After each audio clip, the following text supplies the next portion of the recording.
You're listening to the Barbell Voodoo podcast with your host, Jacob Vasek.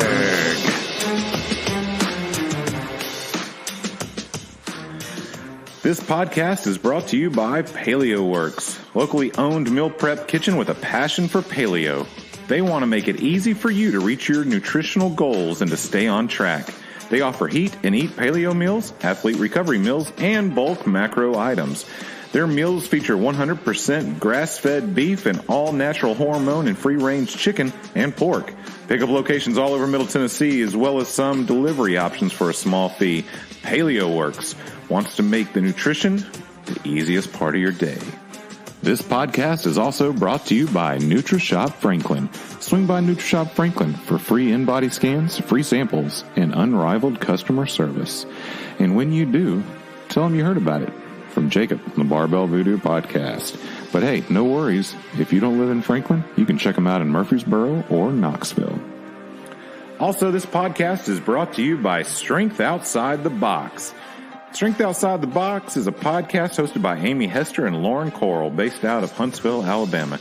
It is all about two girls getting to the heart of how a community of CrossFit athletes is changing each other's lives one WOD at a time, while digging deep to understand how the lessons learned within the gym can provide strength for obstacles outside the box. Grab a cup of coffee and get ready to make two new gym besties as they chat with members of their own gym, neighboring gyms, and beyond. With each interview comes more laughter and a true sense of community, family, and what it means to have strength outside the box. Find them now wherever you listen to podcasts and on Instagram at Strength Outside the Box. The ladies are currently accepting suggestions for new boxes to visit and feature on their show. If you would like to nominate your awesome gym, email them at strengthoutsideTheBox@gmail.com. Today's podcast is also brought to you by the Hot Room Yoga Studio, located in Cool Springs on Seabourn Lane. So you're strong, but how well do you move? Yoga at the Hot Room will help you recover quicker from those tough workouts and increase your range of motion so you can do better in the gym, bringing you pain relief and stress relief. You don't have to be gummy to get started.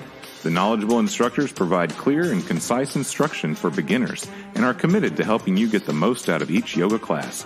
Visit the website, thehotroomtn.com, and claim your 3 classes for $20 intro special. Don't let aches and pains slow you down. Get started today. Today's podcast is brought to you by Float Alchemy. Float Alchemy has modern, natural, and effective tools for fast recovery, more flexibility, and focus. We offer flotation therapy, cryotherapy, Normatec recovery, infrared saunas, and more in Murfreesboro, Tennessee. For Barbell Voodoo listeners, we're offering a one-time special price on our CrossFit Recovery Pack. Normally, that's $162. You get one 60-minute float, one whole-body cryo session, a 40-minute sweat in our infrared sauna, and 30 minutes of Normatec leg recovery system for only $100. Go to floatalchemy.com/barbellvoodoo to purchase your CrossFit Recovery Pack and use the code VOODOO at checkout to get $62 off the regular price. They also have Kombucha Tap Room. Try their painkiller. The kombucha is packed with anti-inflammatories, including fermented ginger, turmeric, and willow bark, as well as hemp CBD. It is the perfect recovery drink to hydrate and heal from the inside. And today's podcast is brought to you by Fight for Air Climb. Join us for the 6th annual Fight for Air Climb hosted by the American Lung Association on November 3rd, 2018. This vertical stair climb race will be held at the 505 in downtown Nashville and challenges participants to climb 45 stories. That's 862 steps to the top of the 505, which is the tallest residential building in the state of Tennessee. Registration is only $35, and there's a fundraising fee of $100 by climb day. Danny D Fitness is our official fitness sponsor, and we'll kick off the climb around 9 a.m. Sign up now before we fill up at www.climbnashville.org. 100% of the proceeds will go back into programs, research, and advocacy to help improve lung health and save lives. Want to participate in a more intense workout? There are only 12 spots left to participate in the pre-climb race called the Vertical Mile. This happens at 6:30 a.m. on November 3rd.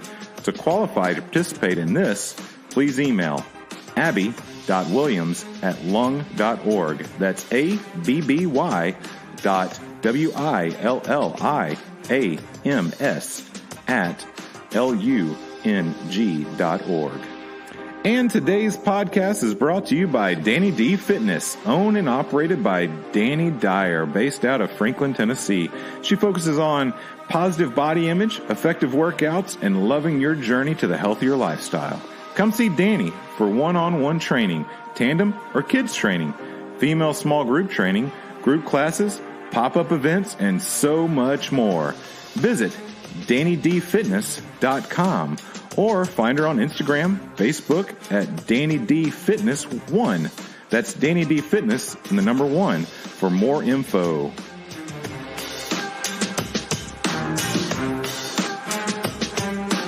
Hey, this is Rich Froning. You're listening to the Barbell Voodoo podcast.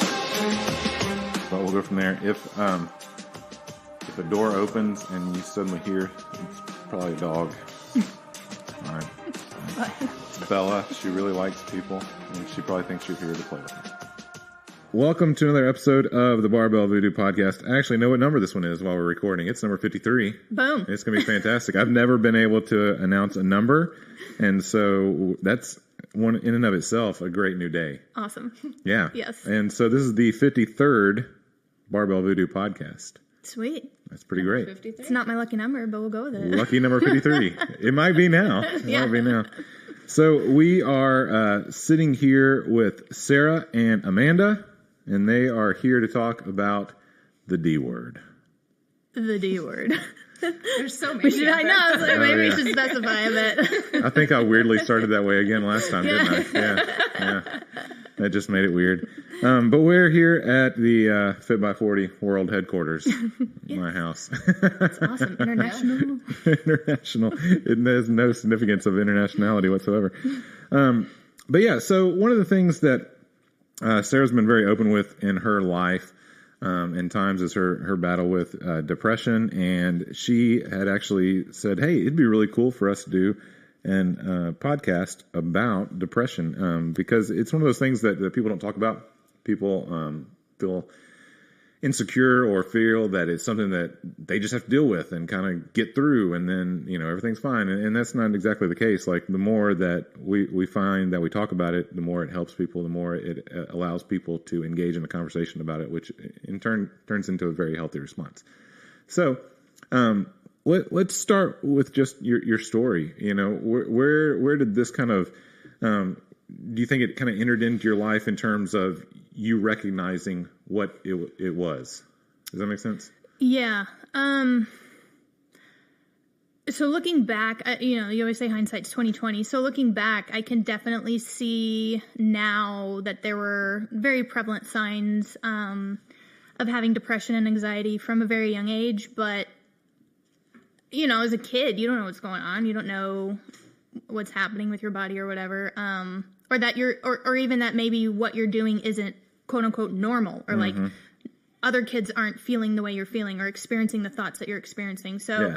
I think there was kind of a component to that, just not knowing or being aware that you're different, and maybe thinking that everyone thinks the way you do or whatever. But then the older you get, the more you do start to realize, okay, wait, like I'm feeling this way and that's not normal, or I'm thinking these thoughts. So anyways, growing up, again, looking back now, I can definitely see that it's always been there.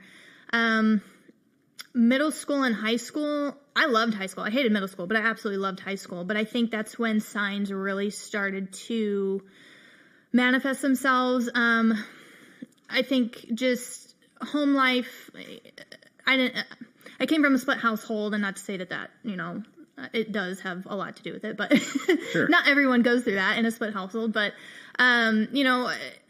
living conditions weren't ideal or whatnot, especially for a kid that has depression, and then, puberty hits, and that adds a whole nother piece to it. So, I really think in high school is when things really kind of started spiraling out of control for me. Mm-hmm. But again, not really identifying what it is or what it was.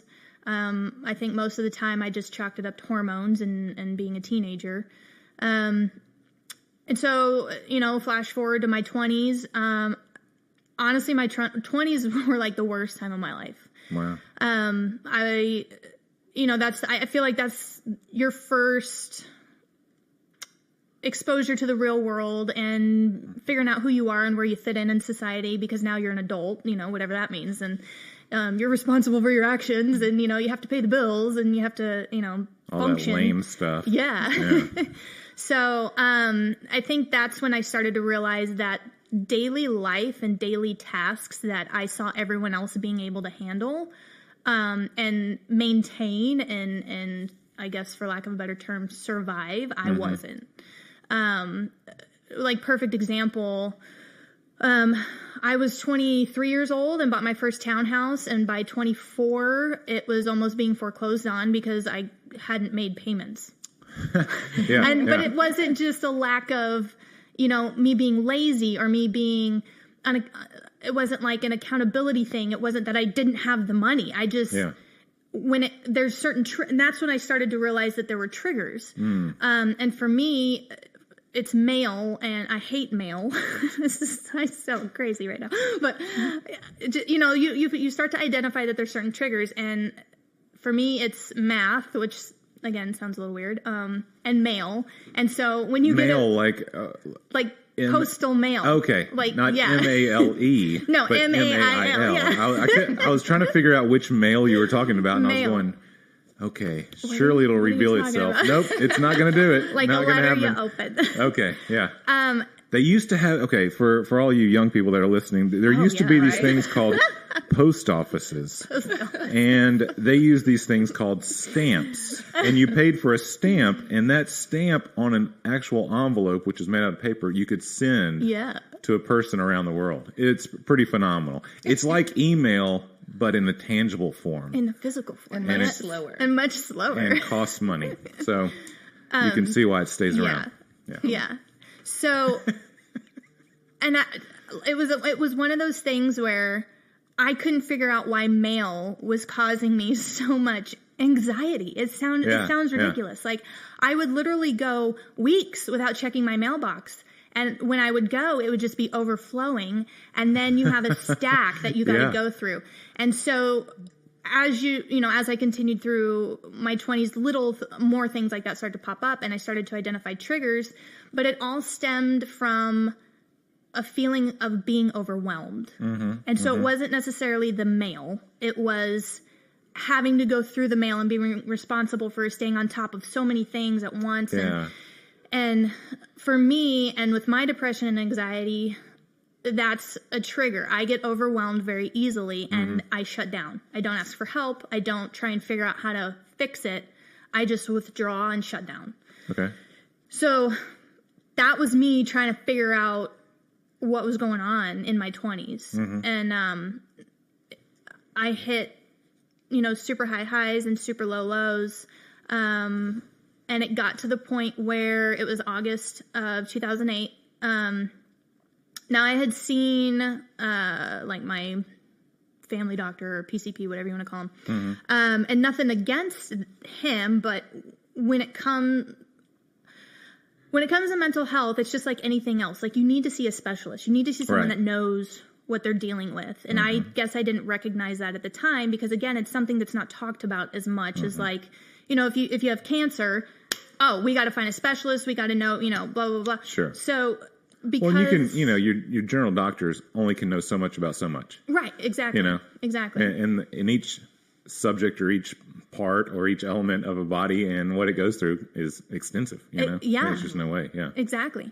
So, and this term I learned in the South, I think I said this last time too, bless his heart. Yeah, bless his heart. I'm from Colorado, that still sounds weird saying, but bless his heart. Yeah. My PCP did the best that he could and put me on antidepressants and said, let's give this a try.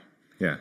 Well, it was the wrong antidepressant. And about 6 weeks after I was on it, I had the worst crash of my life, and I came home. I was a pool manager at the time. Outdoor pool. I mean, come on. I got paid to get a tan. Life was good. I had my townhouse. I had just gotten my dog Tank. It's a great dog name, by the way. Oh, right. So from the outside looking in, everything was fine.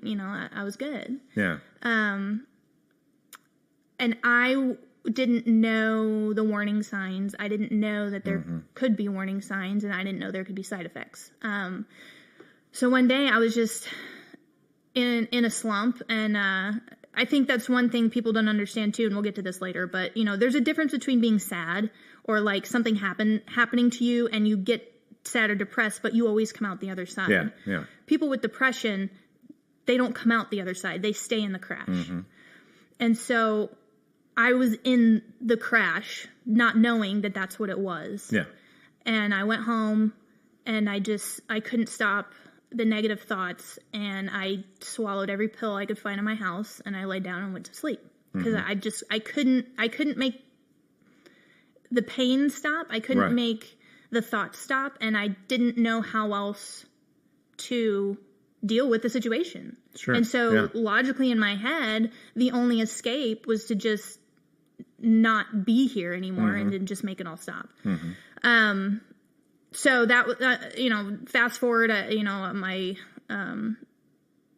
I guess my roommate was downstairs and she didn't know, but my ex at the time, we were still talking, and long story short, he found me, called 911, ambulance took me to the emergency room, and I woke up in the psych ward. Yeah. So that right there told me, I guess that was one of the first times in my life that I was like, yeah, this is real. This is dangerous. But also you don't ever want to be here again, because this is not you. Right. This is not, this isn't how you want to live your life. So, but because of that, because I had that one bad experience, I never wanted to take medications again. Sure. Out of fear. I don't want to end up bad, I don't want to do that.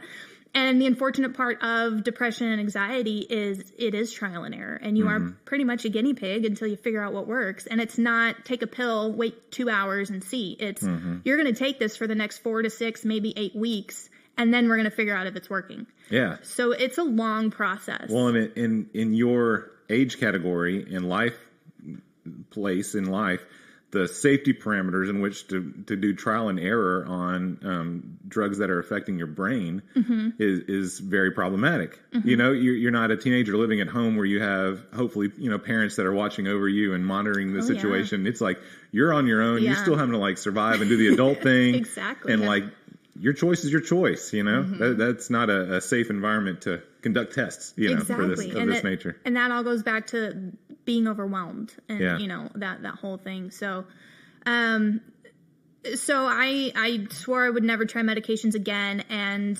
I've always been a very competitive person by nature. I mean, I'm a CrossFitter, I guess that goes without saying. But I did not like the fact that this thing, whatever it was that I now realized was inside of me, one, was always there, but now I'm starting to identify it, and two, it's always going to be there. But I didn't like the fact that it had so much control over me. And that really bothered me. And that also bothered me that everyone kept telling me I have to find some magic pill to combat it with. Sure. So I don't like this thing that I now have to live with the rest of my life, but I also don't like being told a chemical is going to have just as much control over me as this thing. Yeah. And they're just going to battle it out, and I just have to be the vessel that happens. Yeah, good luck. Exactly. Yeah. So that's a lot to take on. Like, it's a lot. By the way, you can't control either of those. Exactly. You just get to be the one who feels it all and experiences it all. Yeah. So sounds great. Oh yeah, it was a blast. Blasty blast. Good times. Blasty blast. Blasty blast. I really want to start using that now in my life. Blast. Oh yeah. It's a blasty blast. Oh yeah. So I fought medications for years. I fought therapy for years because I was hell-bent and determined to fight it on my own. And it just kept going. And it's true, at least for me. It's a cycle. I'll go months where I'm fine, and then months where I'm not fine. Now, is that cycle happen on or off medication? Off. Okay. That was your normal mode of operation. Right. Okay. And because I identified, male and having to do math as being triggers. Maybe it's just M words. Maybe, yes. Maybe it's just those. I just need to stay away from M. Eliminate M from my vocabulary. Yeah, no monsters. No. Oh, no! Yeah. Yeah. As I clutch mine in front of the microphone. You just have to call them energy drinks. You can't call them monsters. Yeah. Maybe switch to Red Bull or something. I don't know. I don't even know about that. I feel like they make a whole lot of money, though. I don't know. Too many bad memories of Red Bull and vodka in my younger years. Yeah. Nope, can't do it. But yeah, so recognizing male and math, it became my quest to now identify my triggers and avoid. Okay. Which isn't the right perception to have. You can't avoid a trigger. A trigger's a trigger, but you can at least identify it and start to learn how to cope, I guess. Yeah. But I think everybody kind of starts there. Like, anytime somebody's going through a issue that they're trying to leave behind, whatever that is, the first step is just avoid it all. Like, at all costs, I want it out of my life. Right. And in some of these situations, that's not sustainable whatsoever. And, triggers relapses and all kinds of other fun things for other people. But I have to check my mail. I have to pay my bills. That's not an option. So I can't not avoid, like I have to do these things. Back in the dark ages when they had to mail everything to you. Yeah. Oh, I never got it. Must have got lost in the mail. I miss being able to use that as an excuse. Yeah, I mailed you that check though. I don't know what. Now is, it must have went to my junk folder. Yeah, it is. Yeah. Let me check my spam folder. That's so funny. So yeah, I fought it all through my 20s. And I to this day look back and I don't know how my parents survived me. Yeah, to be honest, because they've always, so like I said, my parents are split. But genetically speaking, it runs on my dad's side, and then my mom just being in close quarters with it. Okay. I kind of had those two to fall back on as far as like needing help and guidance and whenever, I needed to reach out. But it finally got to the point really within the last year or two. I got into my 30s. Situations change, you get older, you get a little wiser. And it was still manageable, but I was still hitting crashes and I was still, it got to the point where I was just tired all the time and exhausted all the time. And I started to look lazy, and I'm not a lazy person. Yeah. It's just because I'm so tired of fighting this internal battle that nobody else is seeing, that's taking so much energy out of me that I can't do daily life. Did you find it getting worse? It got worse because I'm an overthinker and I dwell on things. Yeah. And so I began to, as my mom always said, create my own hell. Yeah, so I would find things and latch onto them, and I could not let them go. Or someone would say something to me, and out of the entire conversation, there might be one sentence that I would latch onto. What did they mean by that? What is that? Are they trying to tell me something? And I would just overanalyze and think to the point of making myself crazy about it. Yeah. And that would throw me in. Well, that just, they really don't like me. They're just, and it's this negative self-talk that you convince yourself of. And it just spirals out of control. And so I just got to a point where I'm sick of living this way. I'm sick of trying to combat this by myself. I gave it a try. I thought I could do it. And, I kept reaching out to my mom. I kept reaching out to my dad. And I could tell it was exhausting on them as well. Because the last thing you want as a parent is, I felt like every time I called them, they were always worried that it was like that call, because I had been there before, and I had gotten there a couple other times where I'd called and, it was, you need to talk me off the ledge right now because this is where I'm at. Yeah. And I don't want to, you never want to be that person to your loved ones. But at the same time, you are how you are, and you don't know what to do with it, So when you finally get to the point where you're comfortable reaching out for help to those closest to you, you forget that it also takes a toll on them, or at least it's not, at the forefront of your thoughts. So I finally was like, you know what, if I'm going to make it in this world and live the life that I had always thought I wanted, or at least wanted to see if I could have, I can't do this by myself.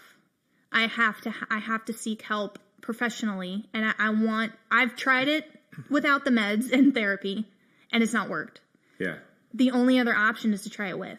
And if it still doesn't work, who knows? But at least I'm giving it, the option and to try. Yeah. So,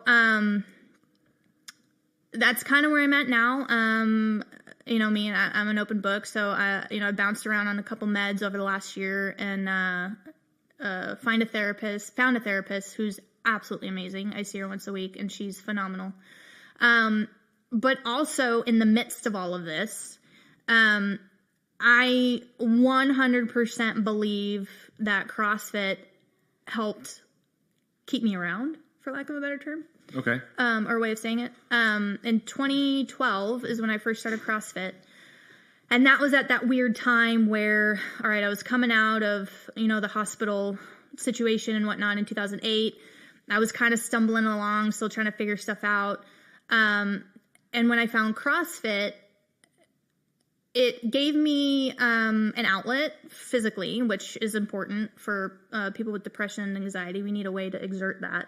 But it also gave me a sense of, we always go back to it, that community. Like, these people actually do care and they want me here. And that's something that I had always, the negative self-talk from the depression and anxiety, convinced myself that I never really had friends, or that they just tolerated me, or that, I'm a part of this, group at school, and it just kind of makes sense that I just hang out with these people, or, so, and not to say that that was the truth at all, because I still have friends from high school I talk to, so we're obviously, we care about each other. But it's just that negative, that thought process that, is ingrained in you. Mm-hmm. But the fact that CrossFit had people that if you didn't show up, they were where you at, you get a call or a text, and that kind of opened my eyes to there could be people out there that really do care about me and mean it, and not just, if you don't show up to class and you get a call or a text asking where you are, they obviously took the time out of their day to reach out to you, so they obviously care. Right. And that was very hard for me to accept, but the fact that it kept happening told me that there was something special and different about CrossFit, and that this is something that I need to keep in my life to help combat the depression and anxiety. Just, if nothing else, just to prove myself wrong. Sure. That there are people there that care about you. Yeah. So there, just the fact that somebody actually thought about you outside of the context they would normally think about you says a lot. Right. This is going to be great. You're gonna love this. I probably get emails, but so Dr. Phil, when he had people on all the time, like there was a time I might have watched a little bit of Dr. Phil. I'm just putting it out there. But people would convince themselves in this self-narrative about how important they were, and about how much people thought of them, and how much that their, social media and all this had to be so great and put out there. And he would always be like, no one's thinking about you. Like, no one's doing that. Like, if you call up somebody and they'd be like, oh, great, I hadn't talked to you in a while. I hadn't thought about you. Because they're not thinking about you as much as you think they are. Like, no one cares that much. But in actual relationships, when you have people that you're in a relationship with and community with, and something like CrossFit, and however it breeds it in its DNA, I still don't fully understand, because, there's a lot of organizations that try to do what CrossFit does without CrossFit even trying to do it, and it just doesn't. That changes everything. It's those times where I told somebody, hey, I'll be there. Yeah, I'll see you tomorrow. And if I don't show up, I will get lit up. With 4 or 5 people. That will be like, I can't believe you weren't there. Like, what's wrong with you? And I, in turn, when someone says, hey, okay, yeah, I'll see you tomorrow. There was a girl this weekend that, she came, I was coaching, and she worked out in the class that I was coaching. And I said, oh, are you coming back tomorrow before you leave town? I knew she was flying out, and she's like, yeah, I'll see you Saturday morning. I was like, great, 8:00. And she walked out. She didn't hear the 8:00 part. And so when she showed up at 9:00 on Saturday morning, I was like, glad to have you at 8:00. I'm so glad we got to work out together. And she's like, oh, I didn't know it was at 8:00. That's early. She's younger. And I'm like, that was like late morning for me. What are you talking about? Like, so funny. I was like, I had to sit around the house and think of something to do before I even left. I don't even know. But it's that thing though that you want to see people, you want to be a part of people's lives, you want to be, because you've been there for important times when you've done things that you didn't believe was possible. Exactly. And that solidifies you in a way that is unmatched, I think, in other places. Which I think is a very good point, because I 100% attribute CrossFit and the changes that I saw in my body and what I was able to achieve to getting to the point of realizing I need to combat this professionally with help. In CrossFit, you show up and you see, day one, you get schmammered and like from the barbell and it just like you're laid out and you're just or the PVC pipe. Or the PVC pipe. But you literally that is not a lie. True beginner here. True beginner. That is not a lie. That I don't care. Like not even beginning. You can pick up that thing like after a couple of years and it will put you in a bad place. Oh, for sure. For sure. Stupid PVC pipe. God, there is no line there. But you start this journey in CrossFit and, you walk in, you do your first workout and it's awful, but you're hooked and you see all these other people doing things. You're like, oh, that looks cool. I want to do that someday. But the cool thing is you can do that and you start to do that and you go from ring rows to banded strict pull-ups to achieving your first strict unassisted pull-up.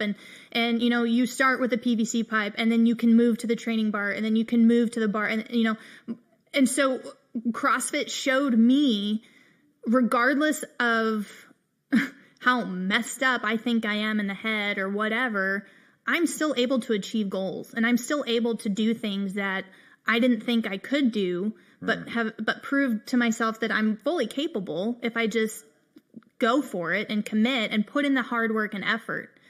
Yeah. And so that I eventually leaked over into managing the depression and anxiety. Like this is just like that, 300-pound deadlift you never thought you could do, or, whatever the goal, or the ring muscle up, whatever. This is something that you have just always assumed you're never going to be able to combat and conquer, but given the right tools and the right guidance, it's always gonna be there, but you can definitely manage it with the proper tools and coaching, just like CrossFit. So you saw progress physically and mentally within CrossFit, which gave you hope that maybe that could actually happen in the form of your depression. Like if there were tools, if you could work with somebody and maybe even use a drug of some kind that would work, then you saw that maybe you could also see progress in that department, whereas before maybe it was just purely survival. Exactly. And that's a huge deal. It's like anything else. You go, you have those people that go and try and work out by themselves for years, and then they come into the gym and then they're under, watchful coach's eyes and trained eyes and taught the proper way to do things, and all of a sudden they're making all these gains they haven't made for years. And their Same intensity idea. goes through the roof, Exactly. but they never realized even that was a factor. They're like, I do a few moves and then I'll go look at the mirror or whatever. I have a friend that just started CrossFit, and he is super buff, like great looking guy. Like you look at him, you're like, oh, he is fit. And then he started CrossFit, and he called me after his first CrossFit class, and he was like, okay, I'm not near as fit as I thought I was. I was like, that's awesome. And he's realizing like that level of intensity. He's going, oh man, like when you're with a group and they're all pushing each other or if you're teamed up with somebody and like they're depending on you, like that's a whole nother ball game than, visiting what he had before, which was like Planet Fitness kind of thing. Like he'd hit a few machines and he would do the CrossFit workouts by himself, like in a corner quietly, and try to get away with it.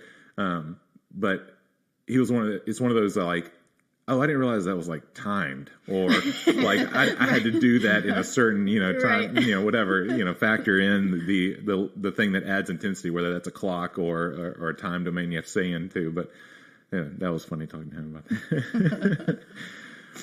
So you found hope in that, and you started pursuing other ways to kind of not necessarily treat but manage. Is that what we're saying? Yeah, manage it. I guess I never realized. I I always thought therapy because I'm like, why am I going to go see this stranger that I have no connection with and no relationship with, tell them all my deepest, darkest secrets for an hour while I'm on a clock, pay them an insane amount of money when I'm just one of however many people they see that day. And then I'm supposed to do this once or twice a month or a week, whatever I or my insurance can afford, and it just seems so impersonal. And I'm like, I'm not going to waste my time doing this. I can't divulge my entire life story in an hour. Why is this person going to be invested in me? All they want is my money. And so I never understood. So I made all these excuses. Sure. Yeah. And I never understood the value. Now I will say, again, just like a coach in a gym, it takes finding the right therapist, just like it takes finding the right coach to connect with and understand the value that they're bringing to your life and quality of life and whatnot. I mean, and I hate to say it, there's tons of CrossFit gyms out there that have poor coaching. It's just, it is what it is. But there's also gyms out there that have phenomenal coaching, and that's the difference. Same thing with finding the right therapist. And it's not to say that, it could be a personality conflict, or it could just be lack of experience, Yeah. Well, and people just plain do things differently. Yeah. Especially when it comes to therapy and therapists, like they operate in different ways, just like different CrossFit boxes operate in different ways. And some ways are better for you than others. And some are just fine, but could be better, and so you find the right person that you gel with, and that makes all the difference in the world for sure. Yeah. So, on both accounts. Yeah. So that's kind of in a nutshell, my life and where I'm at now. So I'm by no means out of the woods. Yeah, sure. I still have super bad days and crashes and super low lows, and but I'm able to manage it a little bit better. And it's always going to be a learning process and whatnot, an ongoing one. But again, falling back to that CrossFit community aspect, you also find people like Amanda. She's still here. She's still here. I'm here for super talkative. We haven't been able to shut her up the whole time. But you do find those that you connect with people and that maybe you connect on more levels than you realize at first. And then you end up finding people that you can trust and confide in. And there's been times, in the past few months or past year or whatever, that I have been able to reach out to Amanda when I'm having a bad day or in a bad place, because I know I can trust her and she's there for me, and it's real. There's no judgment, because she legitimately cares about me. And I never would have found that if it hadn't have been for CrossFit and us working out of the same gym, Yeah. And so I think, again, there's so much that when I say CrossFit changed my life, I don't think people realize in how many ways. Not just the physical aspect. I mean, I look better. I'm 34. I look better now than I did at all in my 20s. And so, yes, there's a physical component, and yes, there's a health component. I'm healthier now than I ever was. But there's also, CrossFit legitimately saved my life. If I 100% believe that if CrossFit if I had not been introduced to it, I would not be here today. Sure. Yeah. That's incredible. So through the process, you're even trusting people outside of who you pay, like you're there. Yeah. You can start paying. We'll pay each other in monsters. Wait, that's an option? Wait, that's paid friendship. No. Yeah. That's a big move, because before you weren't sure that people felt the same way about you. That even though you were saying you even question people that you are still in touch with in high school, probably, like that relationship and things that they say, to have an external friendship that you're able to confide in is a big growth area. That's a big deal. Well, and I think too, it's because, and I'm going to put you on the spot or anything, but it's because I know that she deals with the same thing. Yeah. And I think that when it got to that point, that's when I was like, you're my girl. Yeah. There's common ground. Yay! Well, because it's hard. unless you have it, it is extremely difficult for those that don't to understand it. Yeah. No matter how hard why don't you just try. have some ice cream and get over it? Yeah. Exactly. You know, who cares what if do you you're have sad? to be sad about? There's people over in third world countries. Yeah. Do you need an extra monster? Will that pep you up? It's not circumstantial at all. It's like circumstances are great. Yeah. But and that goes to it's a chemical imbalance in your brain. Yeah. It's just like if you have high blood pressure, you take blood pressure medicine to monitor it. Yeah. There's a chemical imbalance in my brain that I have to take medications for to keep it. It sucks that in our society, mental illness or mental health is viewed as being so different than if any other body part were, diseased or infected or, whatever. And I still don't understand. And maybe because it is such a abstract topic or area of study, which I think is why I got so interested into it and whatnot in my studies in school and whatnot. But we really don't know a whole lot about how the mind works. Mm-hmm. We know parts of the brain. We know how certain parts communicate. We know about, the neurotransmitters and all that kind of stuff. And we know that there's like norepinephrine, dopamine, and serotonin. Those are the three majors that affect depression and depressives. But there's still so much we don't know about it. And I think because there's still so much we don't know about it, it's still kind of looked at as well, then maybe it's not real. Make believe. Sure. Yeah. So, there's not some machine, like you can't throw me into like a CAT scanner or whatever, like, and say, okay, well, you here, and here is where we, it's not like a visible broken bone that you can tell something's wrong. Well, I mean, and it's our culture, right? Like you have, you have something. My dog just ran downstairs to come see these people. So cute. So you have something in your eye. You immediately go to the optometrist. Right. Like that's an issue. Right. You need it fixed. You know the person that you go see. You have a mental issue of some kind. You're just supposed to walk it off. Like you're just supposed to get over it and suck it up and do your job. Yeah. Like I don't care what's wrong with you unless you have a broken bone. Right. Like there's no doctor's note. You know. And sure, a lot of companies have taken personal days and things like that and added into or mental health days even. Like I've known some places that do that. That just when you're having a sad day, you just take it off. And that's not the thing. But like mental illness is such a thing that you go, you just need to get over that. You need to move past it. You are physically fine. You need to show up at work, do your thing, and get out. But for people who have to interact with any other person in the world, like that's different ball game. Yeah. Like you're up coaching people every single day, having to be the inspiration, the motivator, the pusher to all these people. And if you're having a day where you've been knocked on the ground with depression, outside of your ability to stop it or anything, and you're just there. Or not even a day, months. There are months that go by that I have to peel myself out of the bed because I have to go coach. I have to go to work. I have to pay the bills. And you have to put on that happy face and fake it till you make it. And it's so exhausting. And it's so, and I think, too, it's frustrating because I want to have friends. I want to have friends. I want to go out and do things. I want to have a social life. But I wish more people were just like that, honest, to say something like that. Like, I want friends. I really do.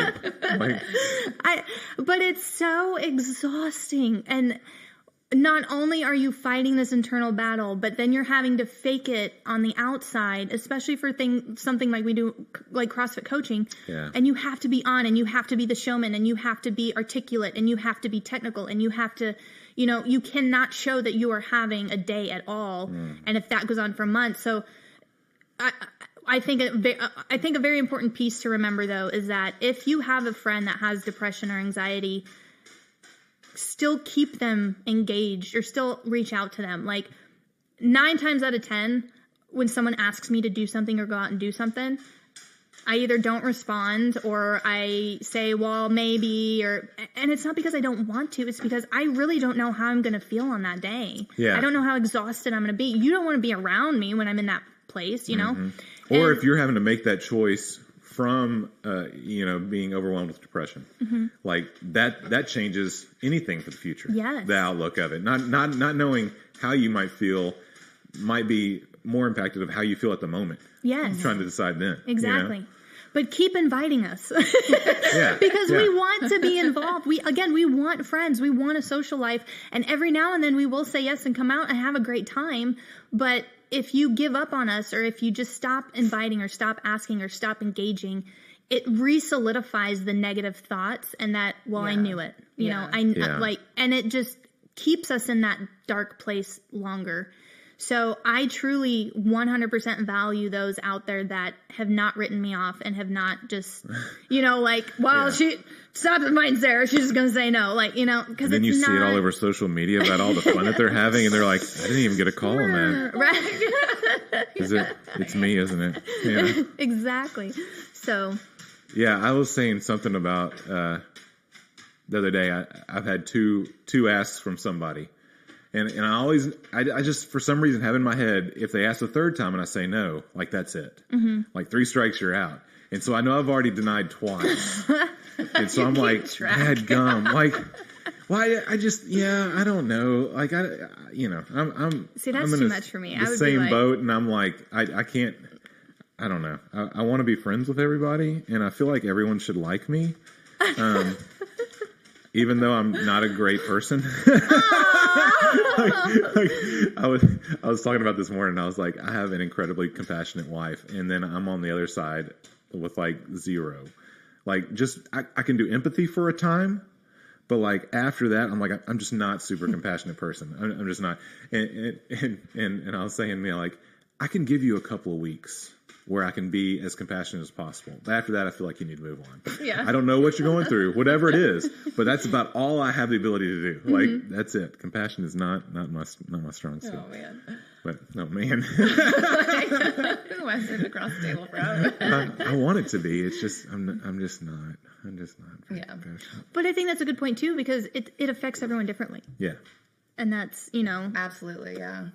So I know it's anxiety, getting overwhelmed. For you, and we've talked about this before, you just want to burn everything down. Light it all up. Light it all up. Yeah. If I'm down, everything else is coming down to my level. Yeah. Burn it all. I think I'm a mixture of it all. Oh no, what does that mean? I totally get the mail thing though. Thank you.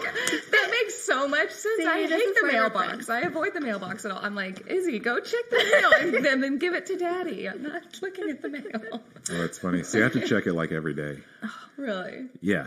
And then sometimes when we don't have mail, I wonder what happened in the world. You're like, who doesn't like me? Yeah, I'm like, there's got to be somebody that's soliciting something today. No circulars or anything. Yeah, and I'm gonna in most of the mail, I'd walk up my driveway, put it in the recycle bin. It's not even important, right. but it's just something I do every single day. I just check the mail when I get home. Yeah. But if I looked in there and it was full, I would just pile it and put it over there and not deal with it because it's just too much. I'd be done. I have several piles of mail in my apartment.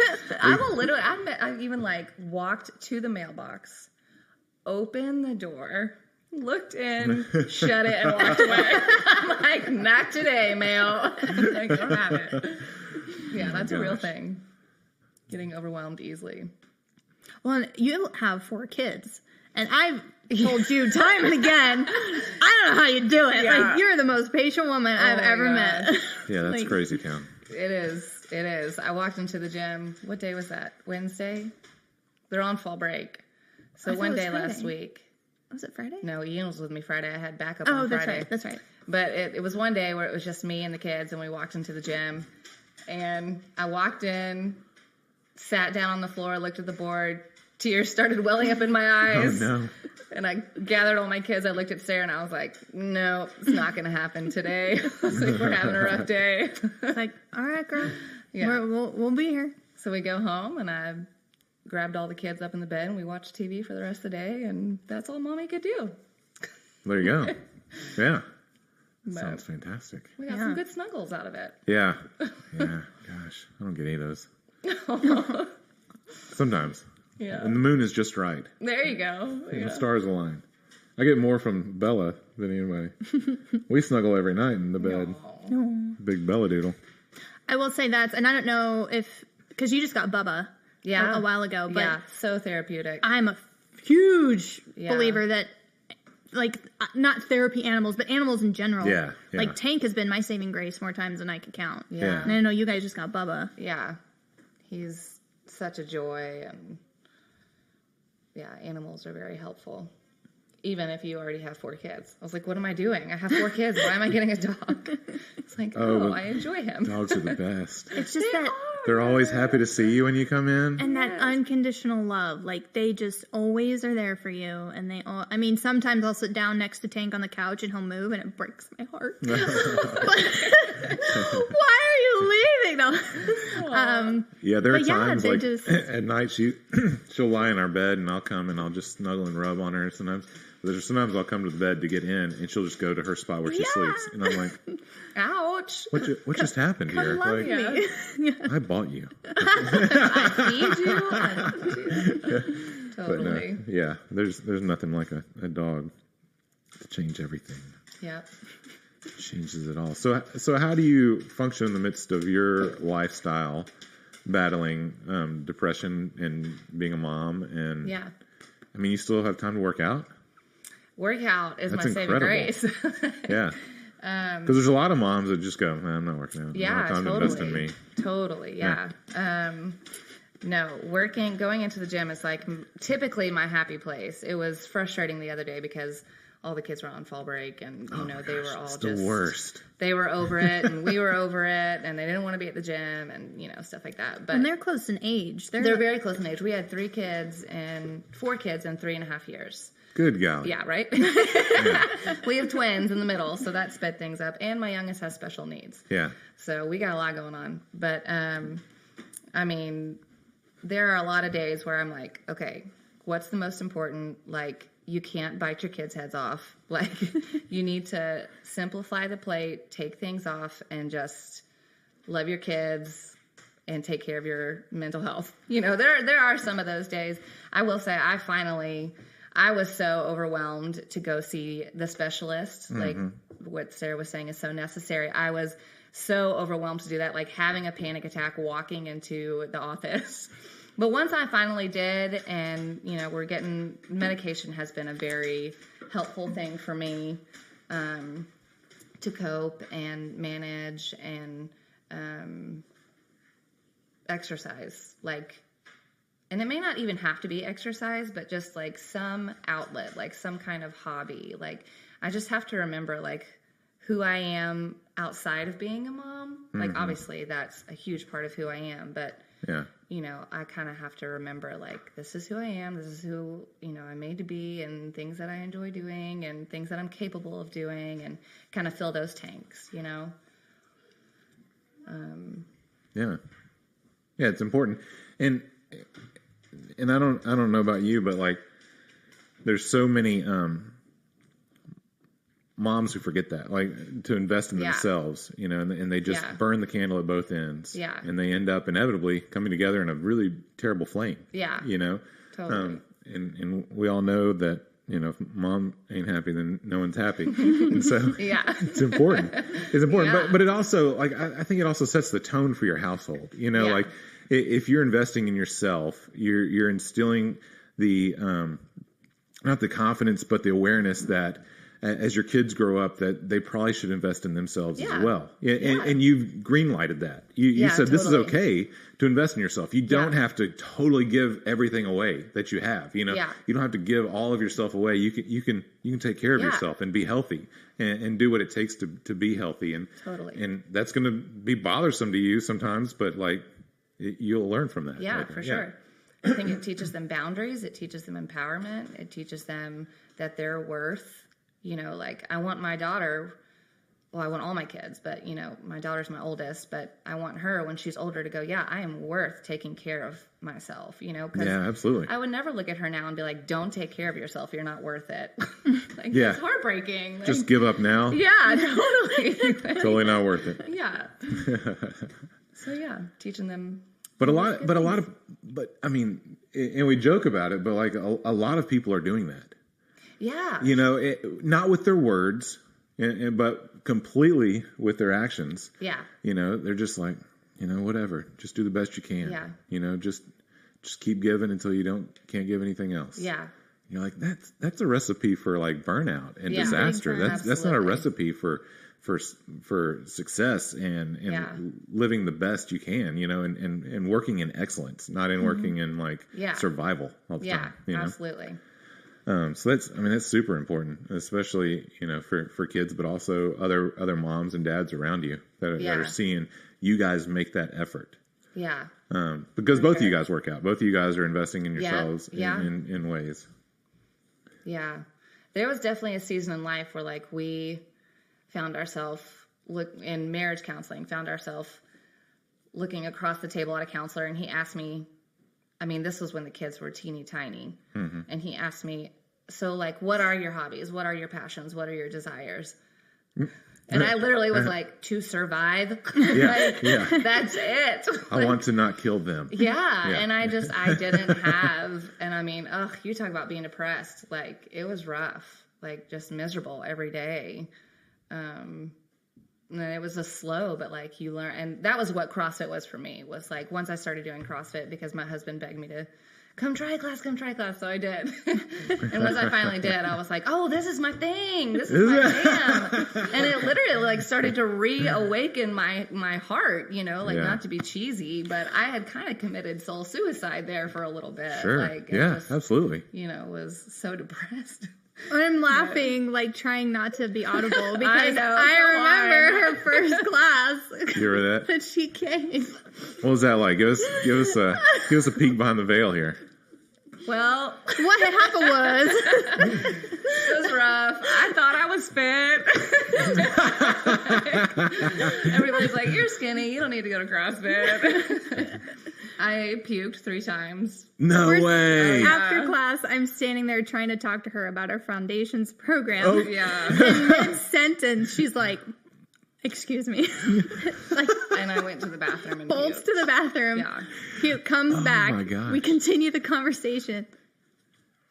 Give me a minute. It was so rough. Oh my gosh. So I was bad. like, oh my God, this poor woman is like, I know. Oh, that's she's never going to come back. No. I know. And I tell my friends, I'm like, come try CrossFit. They're like, didn't you puke like a lot the first time? I was like, yeah, I don't think you'll be as bad as I did, though. Now, the first time you went with Ian, or did you go by yourself? No, or? I went by myself, but Okay. Derek Brown is a good friend of ours, and he was coaching.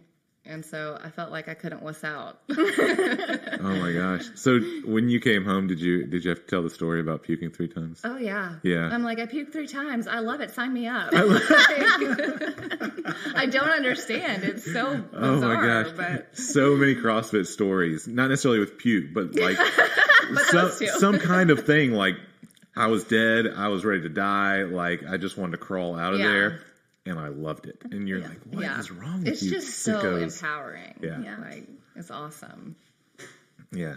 It's an incredible experience. And everybody's, you know, is new. I've been trying 4.5 years to get my wife to show up. She didn't show up there. She does her own thing. She does. Does she do any kind of? Yeah. She does. She does. And she's been going through a seminar to coach at her place that she goes and does stuff to. Yeah, see, she's got her thing. Yeah. But yeah, it's funny. I give her a hard time about it. She's like, I don't think I'm going to like that. All right, that's fine. You do you. Yeah. I'm gonna keep trying though. I didn't either. I come from a ballet background. And it still comes out. You should see homegirl. You should see homegirl's handstand push-ups. You want to see like a perfect inverted plie into pointed toe. It's very pretty and very. But then she tells me, get under the bar. And I'm like, you want me to plie under the bar?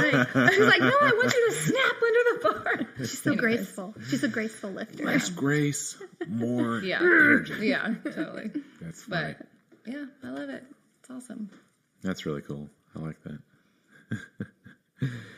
So what do you think are some things moving forward, like kind of your staples in your life? Like what do you think kind of keeps you grounded outside of CrossFit? Like you had mentioned therapy of some kind, counseling of some kind. Are there other things that keep you kind of I don't know, sane, but not, you know, don't know, above survival, a notch above. I mean, there's going to be always an element of just like, I need to get through, but like, what are some other things that are good for you that you've found? For me, at least, it's been education. Okay. I've always loved school. I've always been, excuse me, I've always been good at it, and not school in the sense of, sitting down and being lectured to by a professor or a teacher or whatever. Just the pursuit of knowledge and constantly trying to stimulate the curiosity of learning something new. And what I have found really unintentionally, my path has led me down to studying the mind and consciousness and what is it and why do we have it and where does it come from. And I think I'm just now realizing, because I'm in my technically could be last semester, but second to last semester. That's another story. Another podcast. Pursuing my master's degree in philosophy of consciousness. And I'm just now realizing I pursued this because I want to know more about why I am the way I am and why my mind works the way it works. So for me, that constant state of discovery and learning and figuring out why, and I think it's the root of understanding. I have to have that in my life in some aspect. Yeah. So, I think for me, I will be a career student. I will forever and always go to school in some way, shape, or form. Absolutely crazy to me, but I love that it's your thing. Yeah. I would do anything in my power to never go back to school again. That's my goal. Yeah. So different lives, different paths. Yeah, totally. Yeah. I would say a couple things. I think it's interesting because we're going to have completely different answers, but I think it's at the root of like wanting to know who you are and, having to kind of go on that, have those answers, what you were saying. For me, I am a Christian. And so, like knowing who I am and knowing part of my anxiety and depression is, I call it shitting on myself. I shit on myself often. Yeah. Like, you should do this. You should be like this. You shouldn't do this kind of things. And you really kind of tie your worth and identity up into that. And so for me, knowing like who made me, why I was made, what I'm made to do, where my true identity is, where my true worth is, that it's not contingent upon what I do or what I don't do or how I feel. Yeah. Or how somebody else feels about me. That's been a huge foundation for me. And then my husband has been the saving grace a lot of days for me. That guy's all right. I know, yeah, he's okay. But he's I like him a lot, actually. Yeah, he's so, we just complement each other well. And there's so many days where he can just like call me out or just come alongside me. Like, he just seems to know what I need, and he's super grounded, and he just keeps me grounded a lot. Yeah. So kind of what y'all were talking about earlier, like if you are having to do the adult thing with depression, paying the bills, all the responsibilities, like what you were saying, like if I did not have Ian, yeah, that'd be rough. Yeah. To do that on your own. And I know. I'm sorry. But she's not alone. She has me. So we're talking about a male? M-A-L-E. But anyways, yeah, so Sarah's not alone. Call me anytime, girl. Yeah. My husband. And what's interesting, it seems, at least the factor in you two and probably mine too, is that the thing that is drawing you internal can be fought or helped along by allowing external factors to be a part of your life. Whether that's a dog or a person or other things. And that's the kind of thing I would love to just put out there. If no one else hears any of this, is that if you're someone that's battling with depression, the deeper you go inside might be the most catastrophic thing that you do. And once those cycles start, and you may not be able to stop. I mean, honestly, but But if you have an awareness enough as it starts to allow some external factors to come into your life, and they may be different for everybody, Yeah. you know, whether that's your husband, whether that's a CrossFit box, whether that's, you know, anything, allowing those inside your circle of trust, no matter how hard that is a game changer. Yeah. You know, it can change the outlook, and it's not going to deliver you from. It's not going to be something that's going to be like, oh, well, this is going to wipe this off the face of the earth. I mean, it's still going to creep back. Yeah. Like there were things that you guys have talked about that have completely changed the frequency of when I cycle down. Yeah. But then it still happens. Yeah. You know, and it can happen when things are awesome, you know, and I'm like living the life. And I'm like, I'm living the dream. At least somebody's. It may not be mine right now, but it's somebody's, you know, and then I'm on the floor going, I don't know how to get up. Yeah. You know, Sure. so it's interesting because the thing that your body wants you to do is the opposite of what it needs to happen, you know, more times than not. That's a good way to put it. And so that maybe that can be a way that people can find out triggers in their life when they start going isolation and internal. Yeah. That might be something that you need to address in your life, you know, whatever that is. Well, and to piggyback off that, I think too, it's important to remember until you are ready and honest with yourself, nothing's going to work. Nothing's going to, you know, I don't want to say it's almost like, you know, an alcoholic, but in that sense, you have to get to the point in your life where you want help, but are also willing to receive it. Mm-hmm. I can't tell you how many times my mom or dad over the years were like, if you would just try counseling, if you would just try meds again, you know, blah, blah, blah. And it wasn't until I got to the point of self-realization that is the only thing that I have left to try. Until you get to that point, you know, you're going to be fighting the battle alone. And, you know, you can have people tell you all day, try this, try that. But you got to do a lot of soul searching. And I get wanting to fight it on your own, or I get wanting to just, you know, take that on, you know, solo. But until you are ready to make that life change, it's going to be hard. Yeah, you know, and you're going to be a solo battle, and it's not fun. Well, and that's a good word for people out around you. You know, is that we don't need you to be the answer, but we need you to be present. Yeah. You know, and continuing to say, you know, maybe you should try this is not a bad thing. It can get annoying, and we may react to that, but it also may sink in if you don't go anywhere. Mm-hmm. You know, Totally. And that's key too. Like I absolutely like triggers. I will shut down if you come to me and say, you know, oh, you're just having a bad day, or oh, you'll find you're happy. Like, I hate that. I'll find my happy. What does it even mean? Like, I think that's a reference to Princess Poppy, but I don't know. I don't know, but it's, you know, like, if anything, you know, tell me it's okay to not be okay. Yeah. It's okay to be you. Yeah. You are in this place, and that is okay. Yeah. Love me That's enough all- to yeah. allow Yeah. me to be me. That's all I want to hear.